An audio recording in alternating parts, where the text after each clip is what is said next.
إن الحمد لله نحمده ونستعينه ونستغفره ونعوذ بالله من شرور أنفسنا ومن سيئات أعمالنا من يهده الله فلا مضل له ومن يضلل فلا هادي له وأشهد أن لا إله إلا الله وحده لا شريك له وأشهد أن محمدا عبده ورسوله أما بعد السلام عليكم ورحمة الله وبركاته. Nous vivons maintenant depuis plus d'un mois une période spécifique, une période durant laquelle nous sommes confinés, une période durant laquelle aussi nous devons faire face à une épidémie. Cette période de confinement est une période spécifique, une période durant laquelle nous n'avons d'autres possibilités que de nous adapter et d'endurer, de faire preuve de patience dans cette situation particulière. Mais il faut aussi se dire que cette période de confinement, durant laquelle nos vies sont amenées à changer au quotidien, est une période propice à la réflexion. Donc aujourd'hui, en fait, j'ai envie qu'on essaye de réfléchir autour de cette question-là. Car en fait, il faut être en mesure de saisir les opportunités, de saisir les opportunités qui se présentent à nous durant notre vie. Et ce confinement, ce changement dans nos vies est une réelle opportunité. Une opportunité pour réfléchir justement sur le sens de notre vie et sur le sens de notre existence. Le confinement se traduit donc par des changements importants dans nos vies, des changements qui en réalité sont des formes de privation de certaines libertés. De certaines libertés fondamentales, comme le fait de pouvoir se déplacer librement, de pouvoir rendre visite aux personnes que l'on souhaite, pouvoir se déplacer dans les lieux que l'on souhaite. Donc voilà, ces changements et ces privations de liberté sont parfois difficiles à vivre pour certaines personnes. Des changements aussi dans l'organisation de nos vies professionnelles, de nos vies scolaires ou de la scolarité des enfants pour ceux qui ont des enfants. Des changements au niveau de nos loisirs, au niveau de nos différents centres d'intérêt. Et donc ces changements, ces privations que nous rencontrons au quotidien sont en réalité des opportunités pour nous permettre justement de nous améliorer dans notre foi et dans notre religion. Aussi paradoxal que cela puisse paraître. On doit essayer de faire de cette privation de liberté une force. Se priver pour mieux se libérer, justement. Être privé d'un certain nombre de choses pour se questionner sur le rapport, justement, que l'on entretenait à ces choses auparavant dans notre vie. Cette période peut donc pour nous être une aide, en réalité, pour nous permettre d'atteindre notre but ultime. Et notre but ultime, c'est l'adoration d'Allah subhanahu wa ta'ala. C'est le fait de vouer un culte exclusif à Allah subhanahu wa ta'ala. Pour adorer Dieu, il faut l'unifier. Unifier Allah subhanahu wa ta'ala, ça consiste tout simplement à appliquer l'attestation de foi. L'attestation de foi que l'on prononce une multitude de fois chaque jour. La ilaha illallah. La ilaha illallah. C'est-à-dire que nous devons délaisser l'adoration des fausses idoles et adorer, afin de pouvoir adorer d'une manière exclusive Allah subhanahu wa ta'ala. Le délaissement, l'abandon des divinités est quelque chose d'essentiel. C'est pour ça que je vous propose d'avoir une réflexion sur cette notion de divinité. Cette réflexion est indispensable car nous allons voir que justement dans nos sociétés modernes, les divinités, les idoles ont pris des formes multiples. Le prophète sallallahu alayhi wa sallam nous a dit dans un hadith rapporté par Al-Bukhari, quand il échangeait avec ses compagnons, ne voulez-vous pas que je vous informe des pires des péchés? Et le compagnon répondit si, ya Rasulullah. Et le prophète alayhi salatu wa sallam de répondre, c'est le fait d'associer une autre divinité à Allah et de se rendre odieux envers ses parents. Donc là nous pouvons voir que le shirk, le fait d'associer une divinité à Allah subhanahu wa ta'ala, fait partie des pires péchés. Il est donc indispensable de tout faire pour s'en prémunir, pour se prémunir justement du shirk. Et pour cela, la meilleure des choses à faire est d'essayer de connaître, d'essayer de comprendre justement toutes les formes que les divinités peuvent prendre autour de nous. Le prophète alayhi salatu wassalam, nous disait aussi: malheur à l'adorateur du dinar, malheur à l'adorateur du dirham, malheur à l'adorateur des beaux vêtements, celui qui est satisfait quand on lui donne et est insatisfait quand on ne lui en prive, rapporté par Al-Bukhari.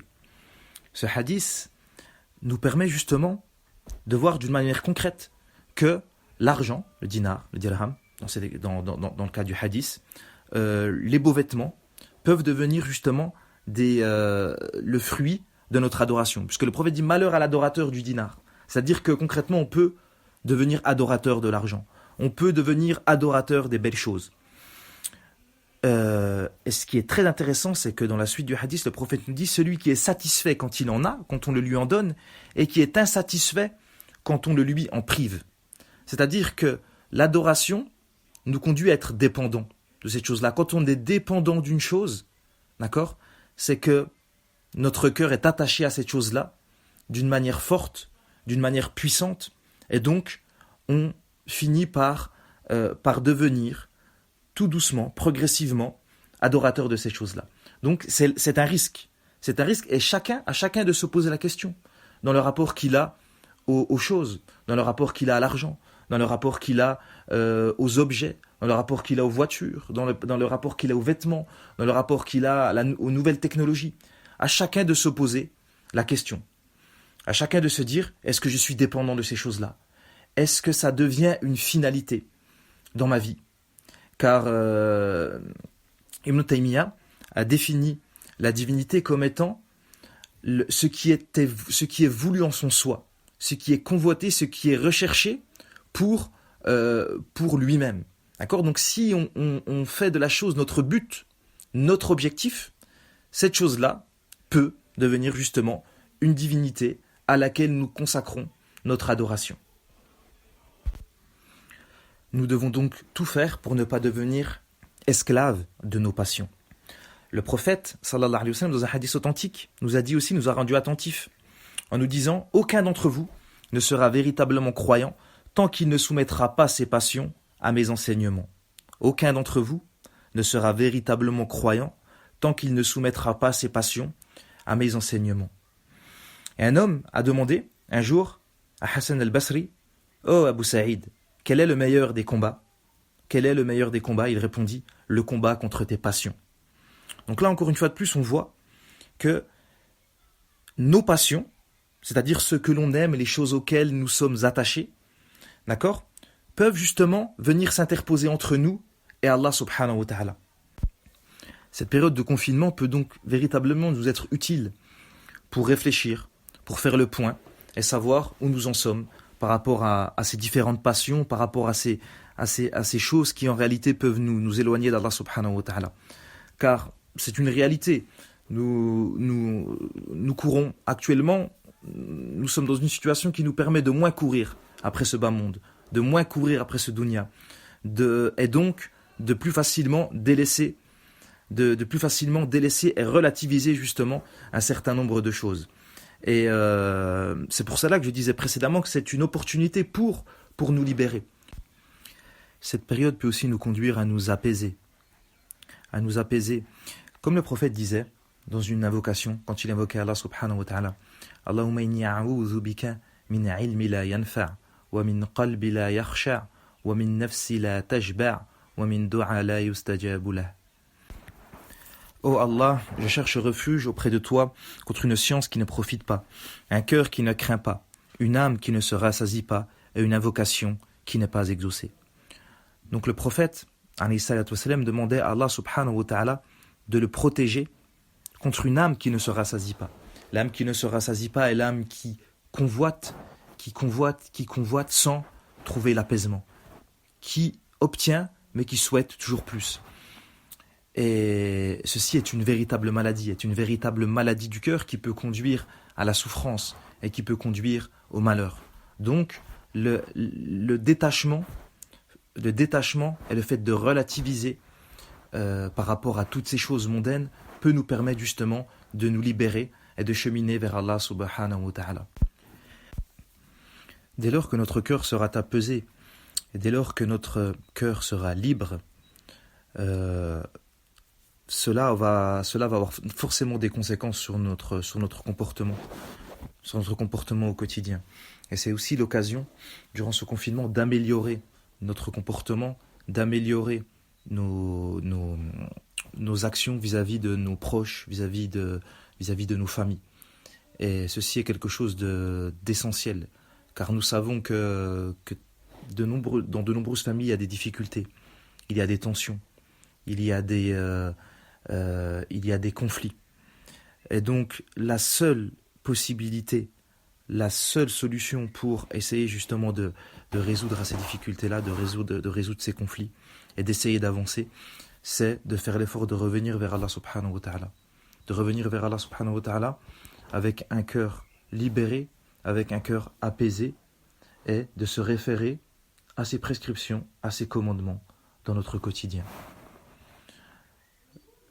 Allah subhanahu wa ta'ala nous dit dans un hadith qudsi: ô mes serviteurs, je me suis interdit l'injustice à moi-même et je l'ai rendue interdite entre vous. Ne soyez donc pas injustes les uns envers les autres. Rapporté par Muslim. Donc Allah subhanahu wa ta'ala s'est interdit l'injustice.